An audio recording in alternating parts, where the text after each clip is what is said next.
अस्सलाम वालेकुम, मैं हूं रिजवान असद। नून लीग को इस वक्त सबसे बड़ी परेशानी ये लगी है, एक तो उनके पास टिकट होल्डर्स नहीं मिल रहे, टिकटें तकसीम वो कर रहे हैं, टिकटों की लड़ाई पड़ी हुई है, अंदर बहुत बड़ी बगावत शुरू हो चुकी है, लड़ाई झगड़े इख्तलाफात जो हैं नून लीग के अंदर बहुत ज़्यादा हो चुके हैं। दूसरा उनको जो परेशानी है, जो खौफ है, वो ये कि अगर कोई टिकट होल्डर आता है, कैंडिडेट आता है, वो इलेक्शन में जाता है, तो इलेक्शन में इमरान खान का मुकाबला कैसे करेंगे, पीटीआई के कैंडिडेट का मुकाबला कैसे करेंगे। इमरान खान और पीटीआई और कैंडिडेट का मुकाबला, वर्कर का, सपोर्टर का, जुनून का, वो कैसे करेंगे। ये सबसे बड़ी फिक्र लगी हुई है नून लीग को। नवाज शरीफ को बुला तो लिया गया पाकिस्तान में, लंदन से, लेकिन यहाँ पर जो एक इलाही माहौल है, उसकी अभी तक नवाज शरीफ को समझ नहीं आ रही कि वो क्या करें।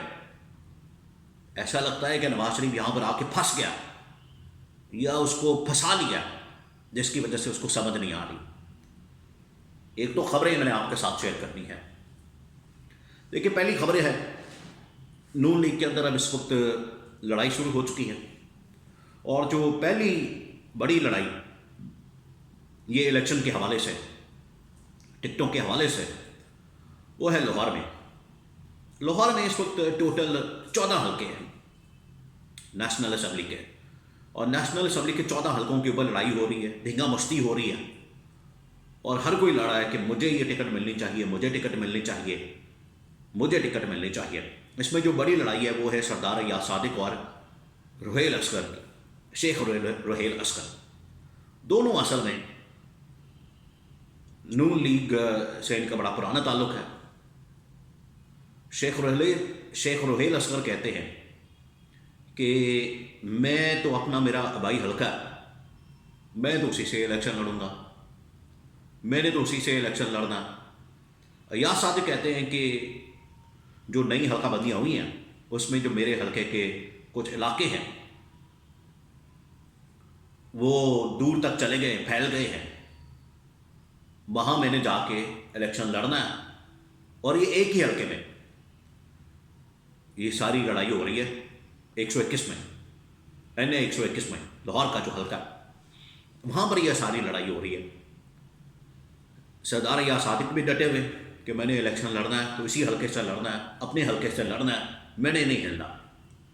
और रुहेल असगर ने कहा है कि मैं, अगर मुझे लड़ना पड़ा, मुझे आपने टिकट ना दी, नून लीग ने टिकट ना दी, फिर मैं आज़ाद जाके लड़ूंगा। और ये अभी तक इस पे फैसला नहीं हुआ, और लगता है कि होना यही है। रुहेल असगर इस तक बड़े नाराज़ हैं पार्टी से, लीडरशिप से, नवाज शरीफ से, और वो कह रहे हैं कि मैंने इतनी मरतबा इनका साथ दिया, इतनी मरतबा इनकी सपोर्ट किया, इतनी मरतबा इनके लिए मैंने इलेक्शन जीता, लेकिन आज ये आज़ाद, ये चाहते हैं कि मैं आज़ाद लड़ूँ, तो मुझे आज़ाद लड़ना भी कबूल है। फिर उसके बाद मैं जीत के दिखाऊंगा, फिर अगर ये मेरे पास आते हैं मेरी सपोर्ट लेने के लिए, फिर मैं फैसला करूंगा कि मैंने क्या करना है, लेकिन मैं आज़ाद हैसियत में इलेक्शन जीत के दिखाऊंगा। अब यही जो हल्का है, इसके अंदर रौला पड़ा हुआ है। इसी तरह से नारोवाल के अंदर भी रौला पड़ा हुआ है। नारोवाल में जो कि हल्का है एहसन इकबाल का, एहसन इकबाल के हल्के में एहसन इकबाल और दानियाल अजीज आमने सामने है, वहाँ पर भी टिकटों का रौला पड़ा हुआ है। एहसन इकबाल वहाँ पर इलेक्शन तो लड़ना चाह रहे हैं, लेकिन दानियाल अजीज अपने किसी अजीज़ को, अपने किसी रिश्तेदार को, या अपने किसी दोस्त को, या किसी जानने वाले को टिकट दिलवाना चाहते हैं, वहाँ भी उनमें रौला पड़ा हुआ है। इसी वजह से दानियाल अजीज़ ने कुछ अर्सा पहले एहसन इकबाल के ऊपर हमला किया था, और ये कहा था कि ये जो मौजूदा महंगाई है, मौजूदा जो हालात वाक़यात हैं, इसके ज़िम्मेदार एहसन इकबाल है। तो पार्टी ने, नून लीग ने दानियाल अजीज़ को शो कॉज नोटिस भेज दिया।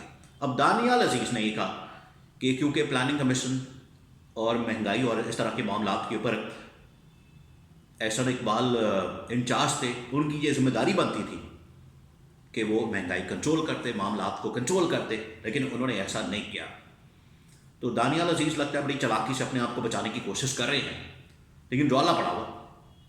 वो बचा लेते हैं, नहीं बचाते, एक्शन होता है नहीं होता, वो एक लहदा बात है। लेकिन असल जो चीज़ है वो ये कि नारोवाल में भी रौला पड़ा हुआ है, और इसी तरह से शाहिद काका नवासी, उन्होंने भी नवाज शरीफ के आने के बाद नून लीग के साथ काम करने से इनकार कर दिया। इसी तरह से मफ्ता इस्माइल।